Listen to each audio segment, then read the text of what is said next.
Imaginez ça, quelque chose d'énorme, de silencieux, qui dérive dans l'obscurité infinie de l'espace. Une montagne flottante, un rocher cosmique. Et si, un jour, sa trajectoire croisait la nôtre? Salut les jeunes scientifiques, aujourd'hui, je ne vais pas seulement vous demander d'imaginer, je vais vous mettre face à face avec un véritable objet spatial qui a fait la une des journaux, l'astéroïde Apophis. Apophis. Le nom lui-même sonne intense, n'est-ce pas? Comme un ancien dieu égyptien du chaos. Et honnêtement, il a été à la hauteur de sa réputation. Quand les astronomes l'ont repéré pour la première fois en 2004, leur premier calcul montrait une mince chance qu'il puisse frapper la Terre en 2029. Oui, vous avez bien entendu. Mais c'est là que la science devient géniale, et où elle devient réelle. Les scientifiques se sont-ils contentés de croiser les doigts et d'espérer le meilleur? Bien sûr que non. Ils ont allumé leurs télescopes les plus puissants et ont gardé les yeux rivés sur le ciel. Encore et encore, ils ont suivi Apophis, mesurant, observant, calculant, prédisant. C'est la méthode scientifique en action. Vous observez, vous mesurez, vous traitez les chiffres et vous obtenez des réponses fiables. C'est comme ça qu'on est passé de « oh là là » à « ok, on gère ». Parlons d'Apophis lui-même. Selon les recherches, sa masse est d'un incroyable 2,7 fois 10 puissance 10 kg. C'est beaucoup de roches. Maintenant, rappelez-vous, la masse, c'est juste la quantité de matière qu'il y a.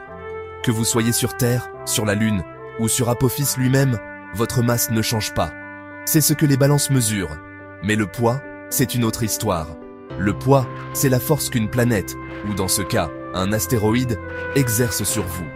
Il dépend de la gravité locale, mesurée en newtons par kilogramme.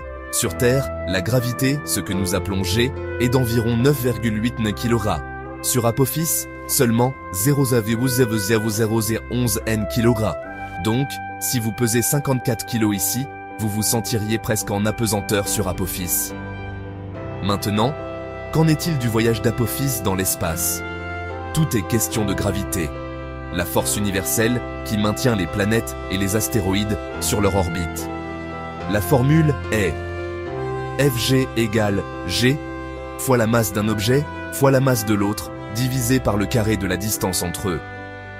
Plus deux objets se rapprochent, plus la force est forte. C'est pourquoi, quand Apophis filera près de la Terre en 2029, notre gravité va dévier sa trajectoire et l'envoyer sur une nouvelle route.